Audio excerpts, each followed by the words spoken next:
To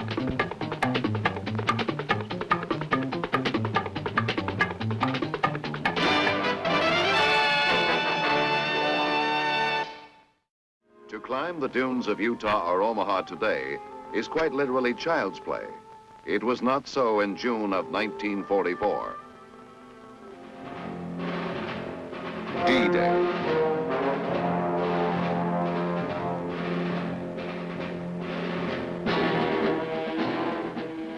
After its conquest by the Nazis, France becomes one of the most heavily fortified areas in history, which Adolf Hitler says will make Europe an impregnable fortress. The beaches and waters off them are heavily mined and booby-trapped and strung with obstacles.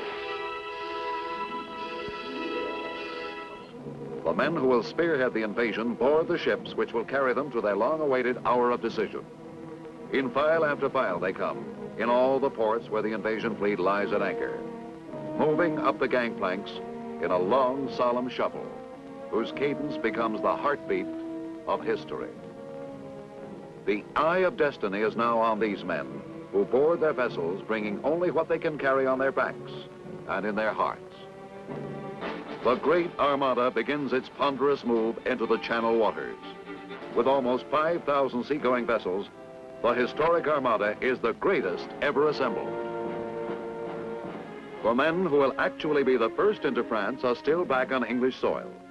Paratroopers of the U.S. 82nd and 101st Airborne Divisions and the British 6th Airborne Division are to jump behind enemy lines to secure the flanks of the invasion area. The midnight skies over Normandy are suddenly alive with the dark shapes of men who will bring the first fires of D-Day to Fortress Europe.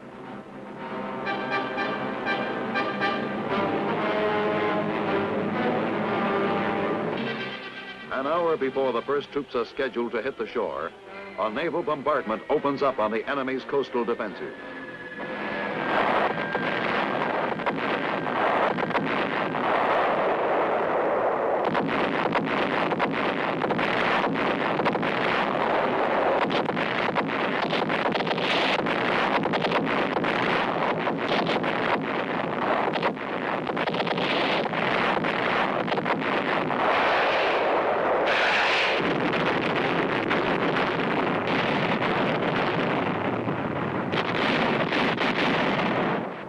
In a world of nausea and fear and tension, the trip to the beaches begins. At the spear tip of this historic seaborne attack are some 3,000 men, American, British, and Canadian troops who will hit in the first wave. Behind them, the main body of ground forces will land in succeeding waves.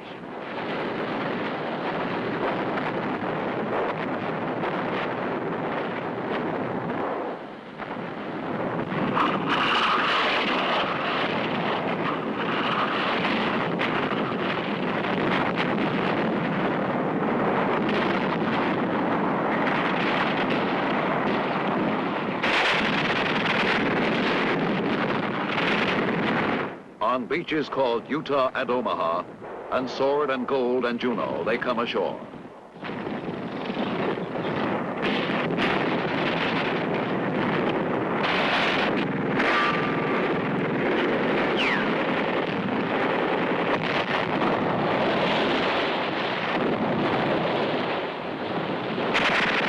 On the murderous sands of Normandy and its rim of watery hell, they push against the gates of Fortress Europe, and the fates of war and freedom await their performance.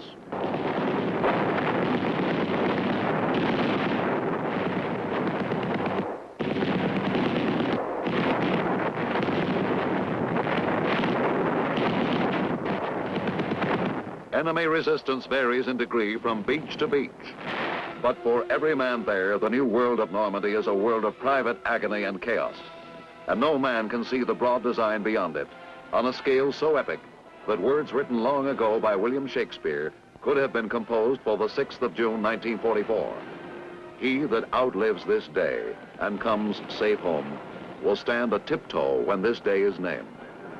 3 hours after the invasion begins, it is clear that the Allies have their foothold, however precarious, on a day which will forever be known as D-Day, who unlocked the gates of Fortress Europe so that a monstrous evil could be pursued and destroyed.